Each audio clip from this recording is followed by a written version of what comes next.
How do tax advantages of investing into oil and gas actually work? Take a listen. Write-off for oil and gas is what's called the IDC deduction. So a lot of times you'll hear funds that are called IDC funds. IDC stands for Intangible Drilling Costs. Okay, so it's IRC section 263C of the code if someone wants to look it up. But essentially what it says is that you could take 100% of the intangible drilling costs and take them as a loss in the year of investment. So what's an intangible drilling cost? When you drill a well, anything that goes into the ground to drill that well that has no potential salvage value when the well is done and plugged. That's what the IRS defines as an intangible drilling cost. And when you drill a well, typically the IDCs range somewhere between 75 to 85% of the total cost. So just pick the middle number, 80%. If you make a $100,000 investment and your IDCs for that year were 80%, you're going to have an $80,000 loss that's going to show up on line 13 of your K1. And that loss can flow through to your Schedule E, to your 1040 to offset ordinary income. So, and I don't know if you heard that last part. No, I didn't. I know you guys do a lot of real. Someone came in here and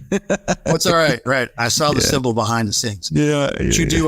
You guys do. I think your audience is a lot of real estate people, right? Yeah. So a lot of people do real estate, and they want to get big tax losses up front, right? Well, first off, it's either they have to qualify as a real estate professional, and or if it's short-term rentals, they got to prove material participation, and then they'll go get a cost-sec study, right? And they'll get a big depreciation up front or whatever that number is. Right.